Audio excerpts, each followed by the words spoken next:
So I just pulled my valve covers off, and some of y'all are gonna be like, "Have you lost your mind? Are you taking the engine apart?" And maybe I want to show you what I found. I mean, everything doesn't look out of place, but I found these two locks. These are like 7-degree locks, and this motor has 10-degree locks. So like, I know these locks don't belong to this engine, but they're smashed up and they're sitting on top of the valve cover area. So I sent these heads to get a valve job, and I'm thinking that they did the final assembly with the springs and stuff, that they might have left a Christmas gift somewhere inside there that was getting mushed up. So I'm gonna check everything out here. But like, yeah, these are 7-degree locks. I have 10-degree locks on this setup, and everything seems to be in place. So I'll take it more apart, and then on this Bro Joe builds, we'll talk a little bit more about what I'm doing here. So all the locks are there as it's supposed to. That was something that was definitely left over by the machine shop. Since the guy that used to do this work at that machine shop has since left, so and he was known for every once in a while making some hiccups. So now I have everything to do my own valve jobs. I still have to set everything up, so that's one less thing I will have to worry about, and I have everything to set up my own valve train. So that's why when you do things yourself, and this is a good machine shop, I'm not gonna put their name out there or whatever like that, because I still use them. They've been great to me, but sometimes things happen. And I didn't mention that all my rockers were touching. Now, they weren't touching on the install, so this is something to also pay attention to. Installing them, they came close, but they didn't touch. But when you're turning ridiculous RPMs, a cajillion RPMs, and this thing is flapping around like crazy, the spring isn't opening and closing. You know, it's not the spring at times when it comes up, it's oscillating and moving around, and it was touching and hitting all the rockers. So on clearance all the rockers as well while I'm here, because all these springs and retainers are coming out, and I'll be switching them over, and I'll show you what those look like right now. So that other head that I showed in the last video had these on it. I bought that head, again, part of I guess my channel, and some I've been criticized a little bit, like, oh, you know, you have high dollar parts, you know, whatnot.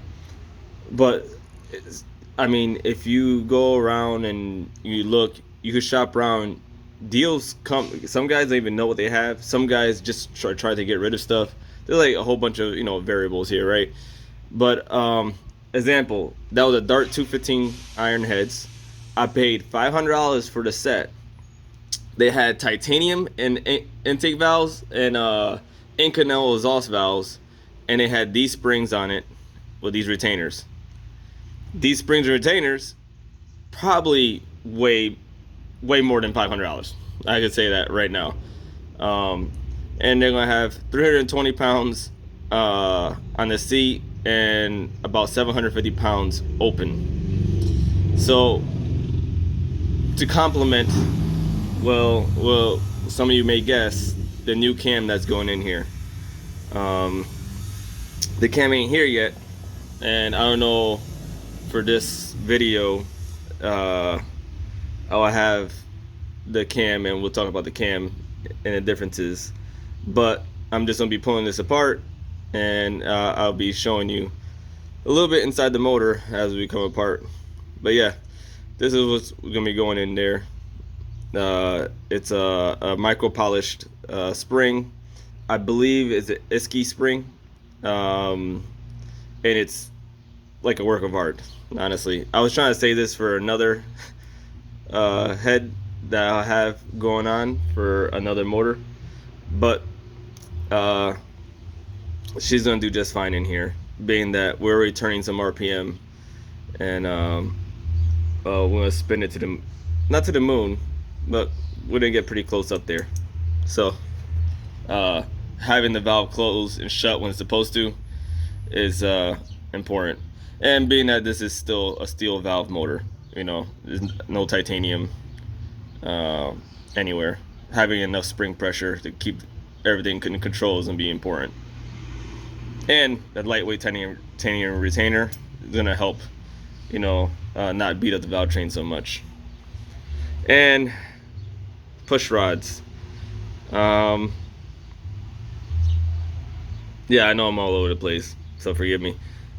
I decided to not take the risk in cutting into the port, and I'll be pulling off the intake manifold, and I'll show you why. So basically, because of when I ported this head, some parts are going to be pretty close to the port itself. Now, I had already ordered push rods when I found out and heard about the Lewis tool, and which would have worked. So kudos to the person that told me about the tool. Yes, that would have worked, and I would have been able to most likely fit a 3/8 push rod here and been fine. So thank you. But I had already ordered a thicker push rod by that point. So I called Smith Brothers, and they are sending me a push rod that is 5/16, 1/16 wall, so it's thicker. And they told me that at 8 inches, which is the push rod that's going to go in here, for the most part, it should be fine. Is it optimal? Absolutely not. But I do have plans, maybe by the end of the season, to do another set of heads to swap in here, and that's gonna have a whole different port layout altogether. And with that port layout, we'll be able to also put a bigger push rod, and it's gonna be out of the way. I might even be able to go with a much more thicker push rod than a 3/8 if I need it. And pretty much when it comes to push rods, the bigger the better. The biggest you can fit. Again, this is stuff that I learned previous to building the motor. If not, I would have fit it for a 3/8 push rod long before I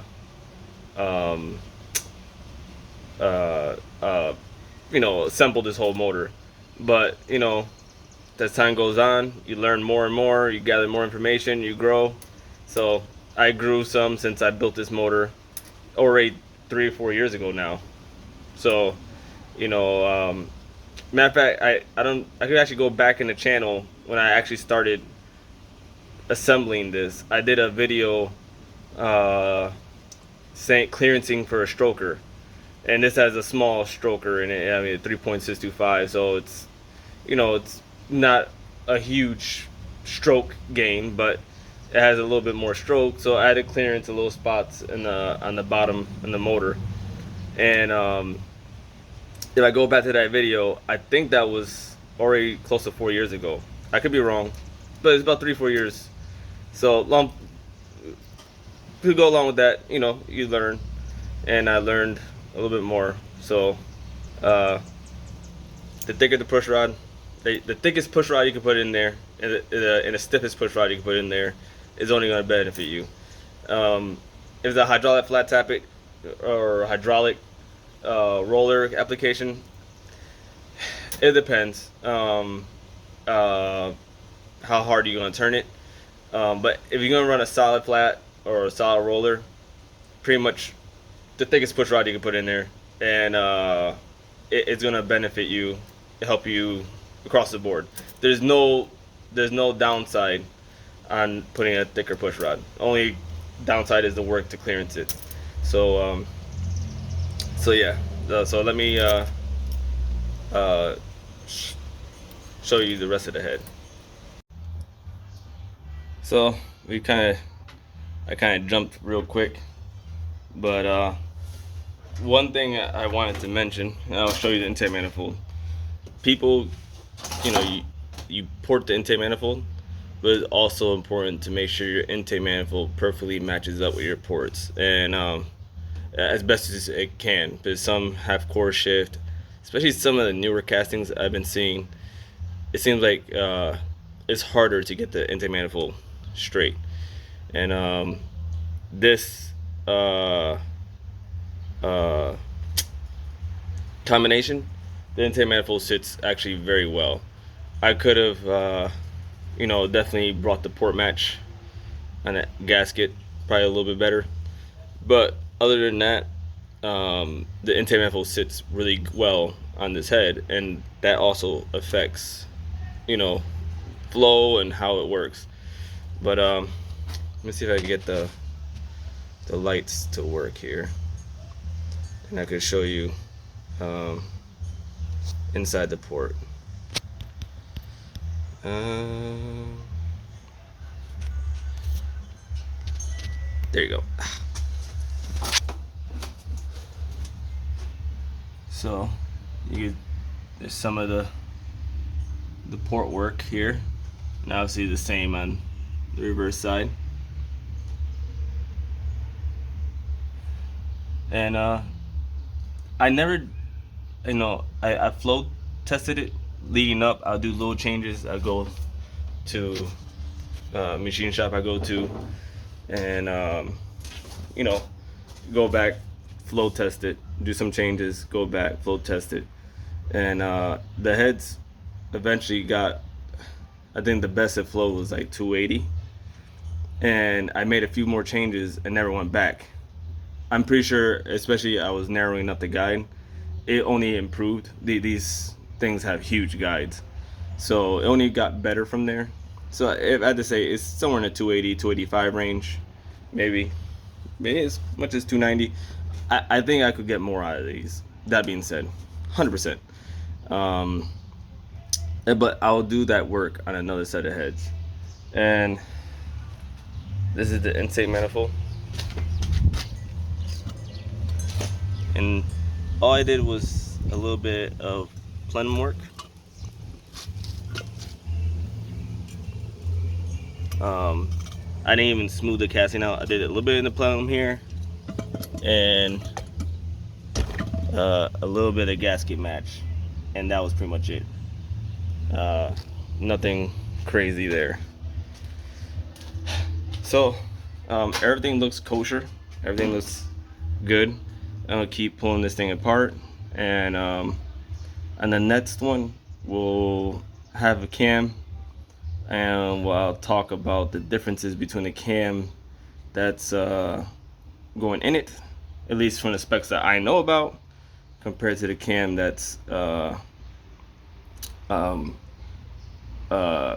in it. So the cam that's in it, again, the specs that I know about, because I got the cam secondhand, and it was part of a package deal with a bunch of stuff. So I really don't know for sure if that's what the numbers were.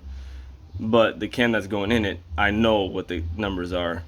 And I spec'd it out for this application and we'll see what a spec'd cam will do against a cam that was just pretty much the best I could pull out of my shelf. Again, that one was geared with the understanding that I was going to spray it with nitrous, so it wasn't the best cam for naturally aspirated type combination, like the way I've been racing this thing. So this new cam is gonna be more naturally aspirated, uh, focused, and I think the cam itself is gonna help pick this thing up a fair bit, and I'm actually kind of excited to see how fast I could actually get this thing to go. You know, this does bring the total cost of what's in it up, but at the same time, it's still way less than any other 9-second combination I've seen. So, with that being said, bro, Joe builds, like, share, and subscribe. Peace.